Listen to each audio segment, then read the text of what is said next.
Ladies and gentlemen, back again, Wayne Gladstone.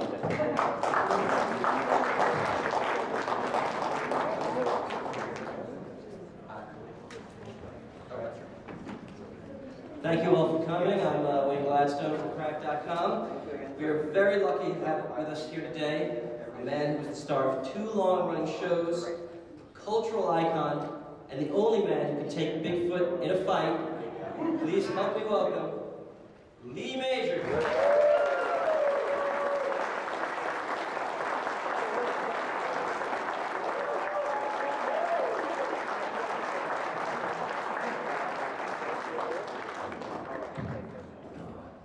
Thank you for coming. I'm sure people in the audience have a lot of questions for you, but first I'm going to ask a few of my own. No, you're not supposed to. Oh. How are you? Okay, sir. I'm good. How are you? I'm good. All right, let's get to it. Let's talk first about the $6 Million Man. Certainly a show that had a lot of fantastic elements, but I understood that it was always very important to you that the show not get too campy and that it be based in some bit of reality. Can you talk a little bit about that? Well, funny you should bring that up because, excuse me, the only reason I'm here is Batman had an accident and hurt his back, and so they called the Bionic Man to come in and help him out a little bit. Yeah. And no offense to Adam, who's a friend, but back when they approached me with this idea of this Bionic Man series, I read the script and the character runs 60 miles an hour, he can jump tall buildings and all this stuff, and you know, to me it sounded a little like Batman show back then that was on, and I always thought that was a little campy, if you know what I mean, with the pow, bang, you know, it was kind of funny, and I was kind of looking to do something a little bit more serious, and because I worked for Adam, and it was a good show, but they took our advice, and we, of course, we made it as serious as we could, and made it a drama, which, when we did decide to do it, the main thing was to make him human as much as possible, and cut down on the bionics. Let's not just do the bionics just to do them because they look cool, but use them under certain circumstances that are necessary. So, anyway, I'm sorry to get off here. No, that's fine. Right, Steve Austin was always kind of he wasn't running to be a hero, right? He just wanted to live his life. He wanted to be a test pilot. He was an anti-hero. He didn't really want to be where he was, but he was a test pilot, and fortunately I got to meet the gentleman who was actually in that plane that you see at the beginning of the credits that crashes, and that was a wonderful guy.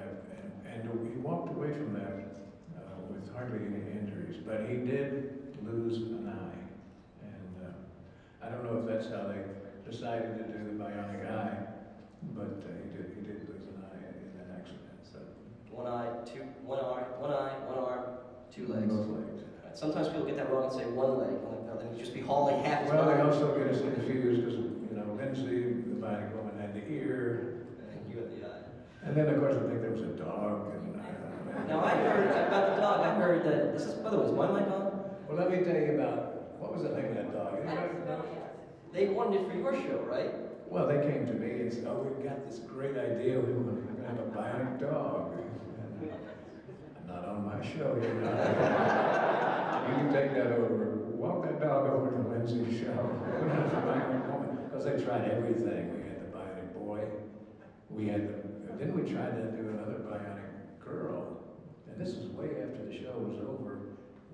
This show wouldn't die. We did 3 movies, TV movies, before the series started.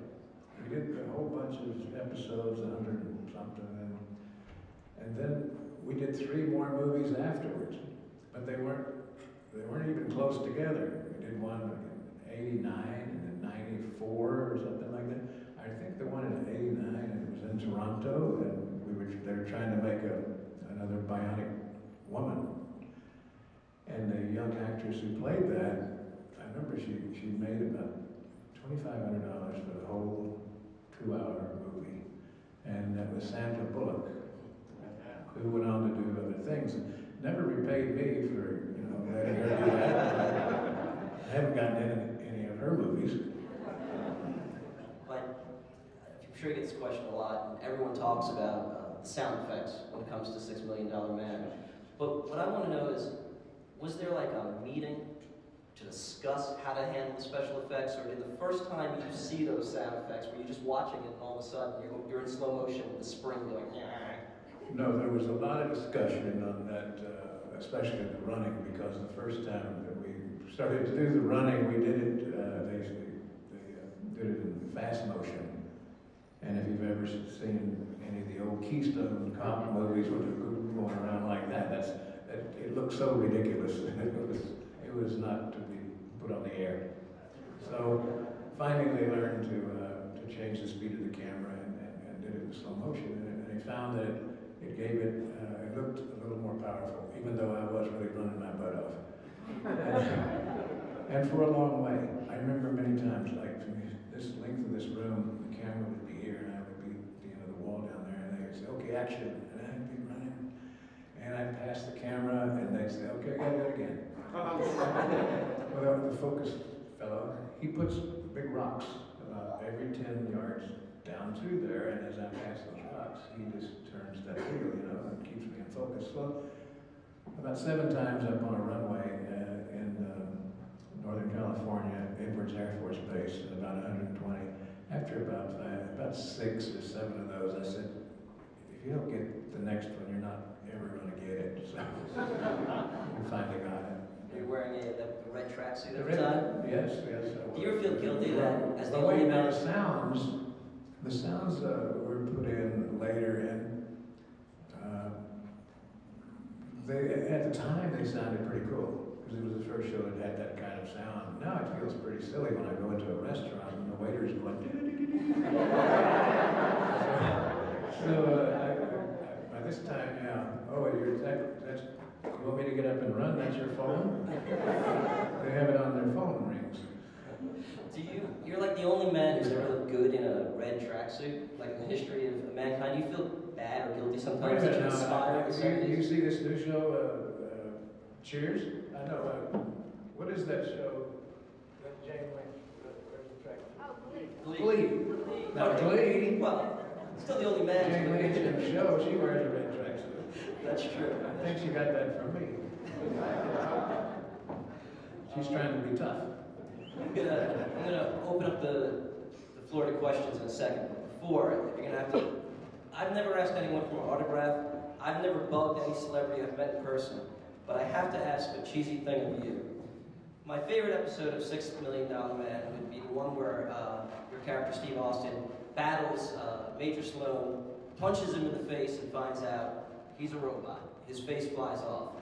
The good people at Kenner in 1977 made Maskatron, inspired by that. This is the oldest toy I have. I've had it my whole life. this fell off in 1977 too, and that shows you from a different company. As a 4-year-old, I didn't even lose the pieces. So to recreate a $6 Million Man moment, if you could pop off Maskatron's head, I would love you forever. Well, the only reason I would do that is because they sold this and I didn't get a penny.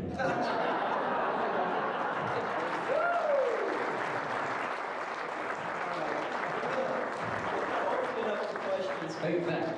Cody is going to raise your hand, we'll come by. If Ask me some easy ones, will you?